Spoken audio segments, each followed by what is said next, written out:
My wealthy husband said we split everything 50-50 after I lost my job, in our penthouse with his lavish life. Stay with me as I take you through my story, and if it moves you even a little, don't forget to share it with others and show some love to our channel. My name is Elena Ward, I'm 28, and up until a few months ago, I thought I was living the kind of life every little girl dreams about.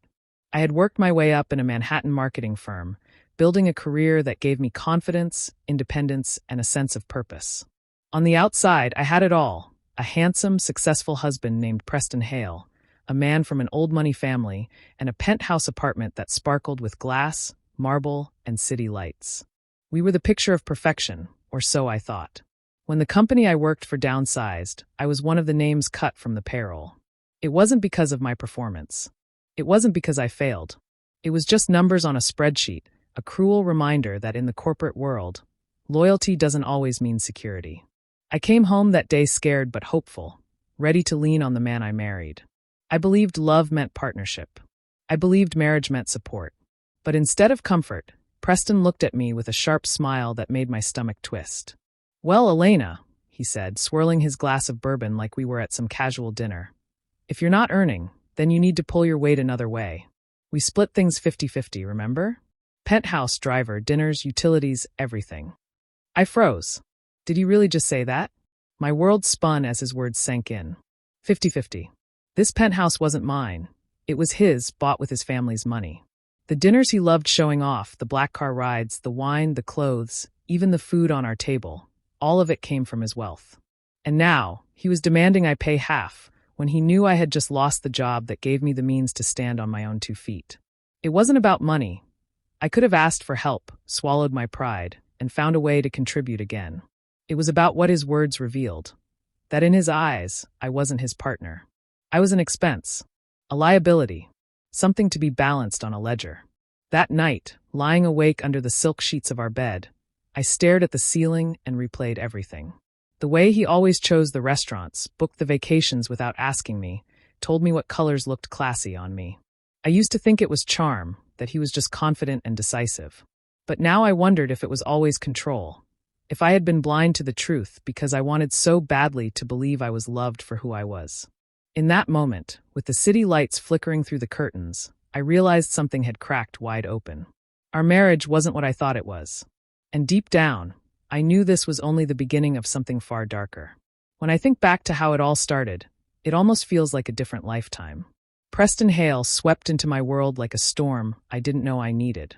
He was older, polished, the kind of man who could turn heads the moment he entered a room. We met at a charity gala through a mutual friend, and from the second he smiled at me, I felt like the luckiest woman alive.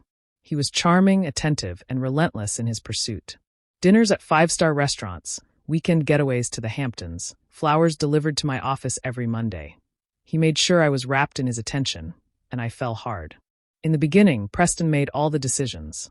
He would say, "Wear the black dress tonight, it'll make your eyes stand out," or, "We're going to Italy next month, pack light." I used to giggle and tell my girlfriends that he treated me like a queen, that he loved taking care of everything. At the time, I thought it was romance. I thought it was chivalry, old-fashioned love from a man who knew how to treat a woman.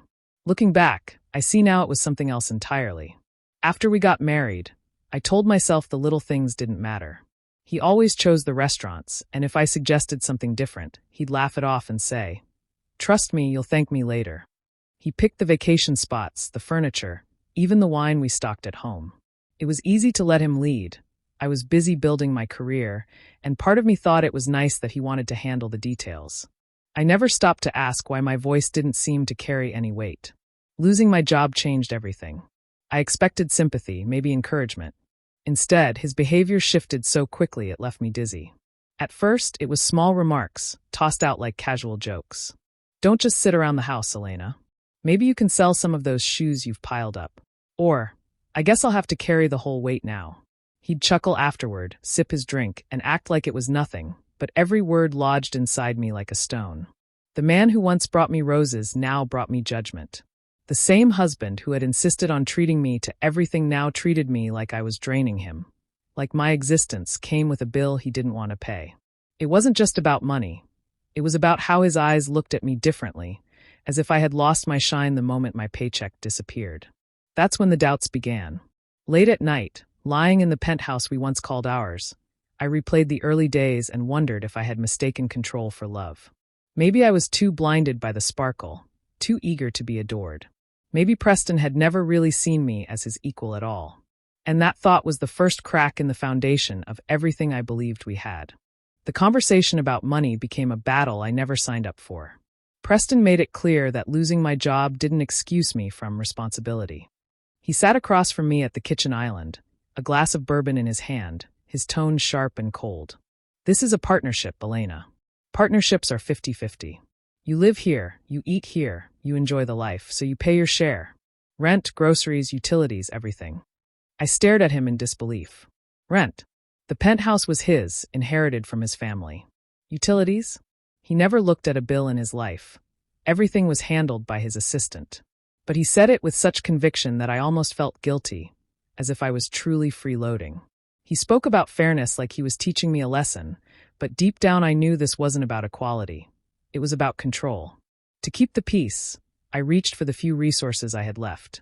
I sold the gold bracelet my grandmother had given me on my college graduation, a piece I swore I would never part with. I emptied the small savings account I had built over the years. Each time I handed Preston my half of the bills, he would smirk like I'd passed a test, then pour himself another drink bought with money I knew came from his trust fund.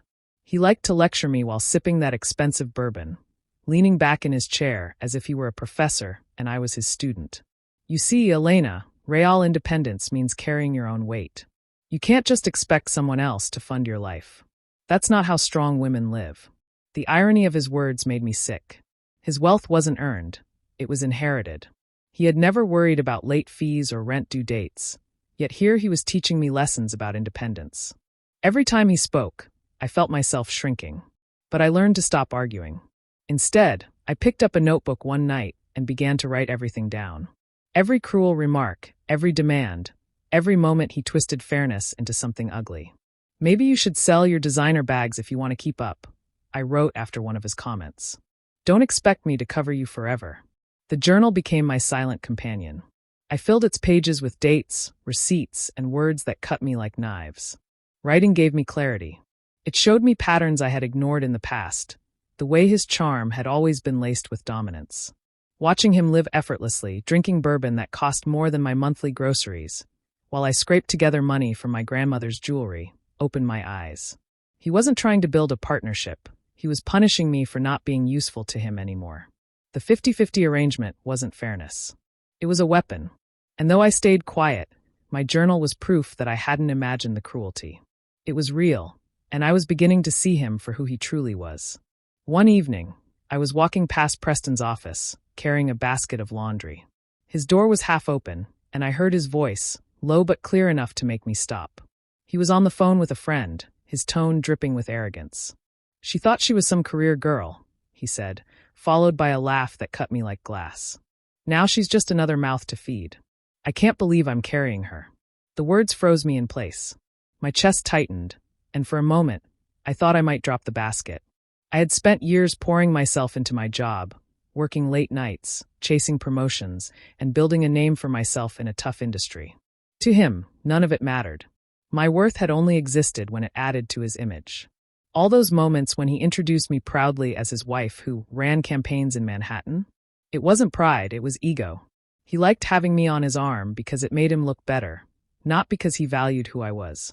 I slipped away quietly, but inside I was shaking. The man I married wasn't just unsupportive, he was cruel. He had never respected me.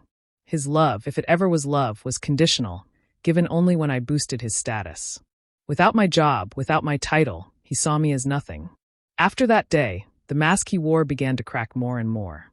At dinners, instead of asking about my plans or how I was feeling, he talked endlessly about himself. He bragged about the new business deals he was closing, the investors who admired him, the luxury car he was thinking of adding to his collection. He'd scroll through his phone during meals, smirking at messages, his drink always in hand. Sometimes he'd come home late, the smell of expensive cologne clinging to him, one that wasn't his usual. He'd say he was out networking, but the way he avoided my eyes made me wonder. I wanted to believe he was telling the truth, but in the pit of my stomach, doubt began to take root. He was colder with me, impatient, as if I were interrupting a life he wanted to live without me. Nights became the hardest. I would lie in bed staring at the ceiling, listening to him in the next room on his phone, laughing in a way he never laughed with me anymore. My mind filled with questions I couldn't answer. Was there someone else? Was I already being replaced? I tried to push the thoughts away, telling myself I needed proof before I let my imagination spiral. But the silence between us spoke louder than any evidence. The man who once held my hand and whispered promises now treated me like a burden, and deep down, I knew something was breaking beyond repair. It wasn't just my heart, it was the illusion of the life I thought I had. It happened on a Friday night when Preston came home already drunk. He stumbled into the penthouse, tossing his jacket onto the floor and mumbling something about a deal that was basically done. His phone slipped from his hand and landed on the couch as he made his way to the bedroom, leaving me sitting alone at the dining table with the remains of dinner I'd eaten by myself. A buzz lit up the screen. Then another. I told myself not to look, but the curiosity, the ache of weeks of suspicion, pulled me closer. I picked up the phone, and what I saw turned my blood cold. There were messages from someone named Serena Knox. Her picture filled the screen, a woman with striking features, glossy hair, and a body sculpted by personal trainers. She was everything Preston liked to show off, sleek, polished, and expensive. My hands trembled as I scrolled. "Miss you already," one message read, followed by a photo of her in a silk dress, her lips pouting for him. Another message showed him promising her gifts. "I'll take you to Milan next month. You deserve better than the boring nights I have here." My stomach twisted. Milan. Vacations. Expensive handbags. All the things he claimed we couldn't afford. All the things he mocked me for even dreaming about. He was showering on another woman. My eyes burned as I read his words, each one more humiliating than the last. The betrayal cut deeper than I could have imagined. It wasn't just that he was cheating. It was the money, our money, the life he forced me to pay half for, the dinners I sacrificed jewelry to cover, being funneled into Serena's hands. He refused to help me when I was drowning, yet he threw thousands at another woman just to keep her attention. I set the phone down slowly, afraid my shaking hands would drop it. For a few moments, I couldn't breathe. Grief hit me first, sharp and suffocating. The man I built my life with, the man who had once promised me forever, had betrayed me so easily. But then, through the haze of tears, something else sparked. Rage. The kind of rage that doesn't make you scream or throw things. It makes you quiet, focused. My sadness hardened into something colder, sharper. I wiped my face, picked up a pen, and opened my journal. That night, I wrote everything down, the messages, the photos, even the promises of Milan. It wasn't just about keeping track anymore. It was about building a case, one page at a time. As Preston snored in the bedroom, I sat in the dim light of the living room, my heart breaking but my mind working. He thought I was powerless, trapped, a burden. He thought I would cry and forgive. But he had no idea that the woman he dismissed was already planning the day he would regret underestimating her. I didn't confront Preston the night I found the messages. As much as every part of me wanted to scream, to throw his phone in his face and demand answers, I stayed quiet. Silence was my weapon now. I tucked the knowledge deep inside me and decided to play a role, his role. If he wanted me to act like the powerless wife, I would. But behind the mask, I would be preparing. The days that followed, I let him believe I had accepted my place. I nodded when he lectured me about responsibility. I smiled faintly when he joked about me freeloading. Inside, though, I was rebuilding myself piece by piece. I started reaching out to old colleagues, grabbing quiet coffee meetings in little cafes far from the penthouse. Every conversation gave me back a piece of confidence I thought I had lost. They reminded me of the woman I used to be, the Elena who built campaigns, who made people listen, who stood on her own. That woman was still there. She had just been buried under his arrogance. One afternoon, I went to see someone I trusted, Mark, an old friend of my father's who had been a lawyer for decades. He remembered me from when I was little, running through his office while my father signed papers. He listened patiently as I told him everything. My job loss, Preston's 50-50 demands, the way he forced me to sell family heirlooms just to keep up. And finally, the cheating. I showed him the texts and pictures, my voice steady even though my hands trembled. When I finished, Mark leaned back in his chair and folded his hands. "Elena," he said, "did Preston ever have you sign a prenup before the wedding?" I shook my head. "No. He said we didn't need one." That marriage was about trust. Mark gave a small, knowing smile. Then this may play out in your favor more than you realize. And because there's been financial mixing, shared accounts, your savings covering bills, even your jewelry being sold for household expenses, you have grounds to claim a lot more than he thinks. Far more. The words settled over me slowly, like the first rays of sun breaking through a storm. I wasn't trapped. I wasn't powerless. He had underestimated me, just as he always did, and now that arrogance would be his downfall. For the first time in weeks, maybe months, I felt my lips curve into a genuine smile. Not the polite smile I gave at dinners, not the fake one I wore to avoid arguments, but a real smile. One that came from the certainty that this would not end the way Preston imagined. When I left Mark's office, I walked taller. I carried myself differently. He thought he was in control, thought I was too weak to fight back. But what he didn't know was that the trap was already being set, and I was the one holding the strings. The dinner was supposed to be a celebration of one of Preston's latest deals. We met his friends at an upscale restaurant, the kind with soft lighting and menus without prices. I wore the dress he told me to wear, smiled when I was supposed to, and tried to ignore the hollow ache in my chest. These dinners always felt like performances, but this one would change everything. The conversation flowed around the table: business victories, new cars, vacations to exclusive islands. I stayed quiet, sipping my wine, trying to fade into the background. Then, as the laughter swelled, Preston leaned back in his chair and smirked. "Elena's freeloading these days," he said loudly enough for everyone to hear. "But I keep her around. She's still easy on the eyes." The table erupted in laughter. His friends chuckled, some looking at me with pity, others with amusement, as if I were a character in his joke. My face burned, but I forced a polite laugh. I smiled, playing the part he wanted me to play, even though every word sliced through me like glass. I lifted my glass and sipped, pretending it didn't matter. But inside, a decision crystallized. That night, when we returned to the penthouse, I waited until he fell asleep, sprawled out with the smell of alcohol clinging to him. I moved quietly, my heart pounding but my steps steady. I went to his office, opened drawers, and pulled files. Bank statements, receipts, investment documents. I copied everything I could find. My hands no longer trembled. Instead, they worked with a focus that surprised me. Every piece of paper was a puzzle piece, proof of the man he truly was. His phone was next. I already knew what was on it, but I needed more. Screenshots of transfers, hotel bookings, expensive gifts sent to Serena. I saved them all, careful not to leave a trace. Each click of the camera on my phone was like a nail being driven into the coffin of the marriage I thought I had. The next day, I met with Mark, my lawyer. He flipped through the evidence, his face growing more certain with every page. "Elena," he said firmly, "this isn't just half. With his infidelity and your contributions, even your personal assets being drained to support the household, you could take more. Much more." For a moment, I couldn't breathe. This was real. It wasn't just a journal or whispered suspicions. It was documented, undeniable. Preston thought he was untouchable, but I now held the proof of his lies, his cruelty, his betrayal. That night, I returned to the penthouse, walking through the door with a calmness he couldn't see. He smirked when he looked at me, but his arrogance no longer reached me. I had crossed a line in my heart. No more pretending. No more silence. The trap was set, and all that remained was waiting for the right moment to spring it. Preston staggered into the penthouse, jacket slung carelessly over his shoulder, his tie loosened as if he had just conquered another night of indulgence. The city lights bled through the glass walls, their sharp glow casting him in a halo of arrogance. Elena sat at the counter, a calmness about her that felt unnatural even to herself. Her heart beat steady, not because she wasn't nervous, but because she knew, tonight, the mask came off.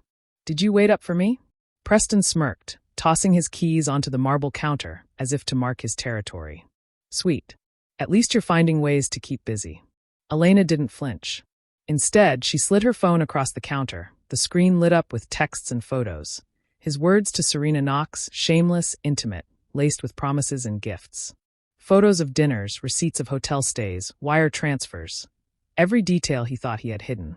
Preston glanced at the screen, then chuckled, the sound sharp and dismissive. "So what? Every man in my position has options. You can't even pay rent, Elena. What are you going to do, nag me? Cry?" His tone dripped venom, but Elena's hands stayed steady. She reached into her leather folder, and pulled out a stack of neatly clipped documents. Bank statements, property titles, financial transactions, all marked and highlighted. She spread them across the cold marble like a dealer laying out winning cards.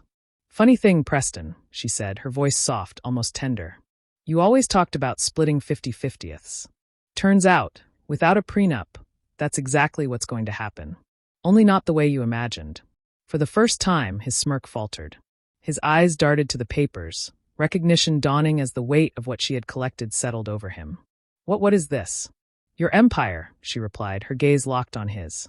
"Every account you thought I didn't know about. Every deal you bragged about. Every dollar you funneled to Serena. It's all here. And my lawyer has everything on record." Preston's jaw tightened, his composure slipping like a mask too heavy to hold. He reached for the papers, but Elena's hand stopped his. She wasn't forceful, but she didn't need to be. The power had already shifted. "You humiliated me," she continued, her tone unshakable. "You called me a burden. You spent on her what you denied me. And now, Preston, now you'll know what it feels like to lose." His face drained of color. For years, he had built his image on dominance, control, wealth. But in a single moment, Elena had turned the ground beneath him to quicksand. The silence stretched, broken only by the muffled thrum of the city below. Preston swallowed, his arrogance cracking like porcelain. For the first time since she married him, Elena saw something raw in his eyes. Not anger, not bravado. Fear. And it was delicious. Preston was not a man used to losing, and when Elena dropped the papers in front of him, he reacted the only way he knew how, with charm. The very next morning, roses arrived in the penthouse by the dozens, filling the air with a cloying sweetness that almost suffocated. Notes scribbled in his bold handwriting promised a fresh start. A new chapter. Just the two of us again. That evening, he showed up with diamond earrings, pressing them into her palm as though jewelry could erase betrayal. "Elena, come on," he murmured, eyes glistening with practiced sincerity. "I was stupid, reckless. But it's you I love. You've always been the one. Let's not throw everything away over a few mistakes." She watched him carefully, her face a calm mask. Once, she might have melted at his apologies. Once, she would have clung to the hope of change. But now she saw the performance for what it was: manipulation, desperate attempts to keep control. She placed the earrings back into his hand and closed his fingers around them. "No, Preston. You threw everything away. I'm just picking up what's left." From that moment, she stopped entertaining his charade. While he flooded her phone with messages and paraded half-hearted gestures, Elena met with her lawyer daily. Together, they built an airtight case, the kind that left no room for Preston's swagger or lies. She had the texts, the photos, the receipts, evidence of cheating, financial manipulation, and a marriage built on deception. The courtroom became the true stage for their final act. Preston entered confident, his suit immaculate, his smirk plastered on like armor. But as Elena's lawyer laid out the facts, transaction by transaction, message by message, his arrogance shrank. His whispered protests to his attorney grew louder, more frantic, until the judge silenced him with a stern warning. Elena sat straight-backed, her hands folded in her lap, her expression serene. She didn't need to gloat. The truth spoke louder than vengeance. Every detail Preston had hidden was now exposed under the harsh light of justice. When the judgment came, it was swift and devastating for him. The court sided heavily in Elena's favor. Not only was she awarded millions in settlement, but she also secured ownership of one of Preston's most prized investment properties, a gleaming high-rise he once bragged about as his crown jewel. Preston's face, when the decision was read, was a portrait of disbelief, pale, drawn, his lips trembling as though he couldn't comprehend how his empire had slipped from his grasp. Elena, on the other hand, simply rose, smoothed her dress, and thanked the judge with quiet dignity. Walking out of the courthouse, she felt the weight of years lift from her shoulders. She was no longer the woman mocked in hushed phone calls, no longer the wife dismissed as just another mouth to feed. She was free, wealthy, and finally in control of her own story. And Preston? He was left standing in the ruins of the life he thought he controlled, watching the woman he underestimated walk away with everything that mattered. Elena's new apartment wasn't lined with marble or dripping in chandeliers like the penthouse she left behind, but it was hers. Every piece of furniture, every framed photo on the walls, every soft throw blanket draped across the couch, chosen by her. She stepped onto the small balcony that overlooked the city, a glass of deep red wine in her hand, and breathed in the crisp evening air. It wasn't luxury, but it was peace. Her phone buzzed on the table behind her. Emails from recruiters, invitations from colleagues she hadn't heard from in years. Slowly, she was weaving her career back together. A former client had already offered her a position with a promising startup, impressed by her talent and resilience. For the first time in months, she felt the spark of independence, not tied to anyone's approval or wallet. She thought back to the woman she had been, careful, eager to please, blinded by Preston's charm. That Elena had accepted dinners chosen for her, outfits suggested for her own good. A life dictated under the illusion of love. But this Elena, the one now sipping wine with her bare feet resting against the railing, she was different. She had walked through betrayal and humiliation, and instead of crumbling, she had rebuilt herself. News of Preston still trickled into her world. Gossip spread fast in their social circles. Friends who once envied his glamorous lifestyle now whispered about his fall. Serena, the woman he once flaunted in secret, had become his burden. Rumors swirled about her expensive tastes draining his accounts, about her disdain for the very man she had won. Elena barely paid attention, but when she did, it was with a quiet, detached amusement. He had chosen this, and now he was living in the shadow of his own arrogance. One evening, as she reviewed plans for her new job, an old friend messaged her. "Can you believe Preston's reputation now? No one wants to work with him. He's a joke." Elena smiled softly, not from spite but from clarity. His downfall wasn't her victory. Her victory was standing on her own 2 feet, with dignity intact and a future she could call her own. She raised her glass toward the horizon, the city lights flickering like stars in the distance. Freedom had a taste richer than any champagne Preston ever poured, sweeter than any lavish dinner he once ordered. It was the taste of control, of knowing she would never again shrink to fit into someone else's version of love. She took one last sip, setting the empty glass on the railing, and whispered into the night, her voice calm and resolute. He wanted 50-50. Turns out, I got the better half. Do you believe Elena made the right choice by leaving Preston behind and building her own life? Or should she have given him another chance to prove himself? Share your thoughts in the comments. I'd love to hear your perspective. And if stories like this inspire you, don't forget to like, subscribe, and turn on the notification bell so you're always updated with the next one.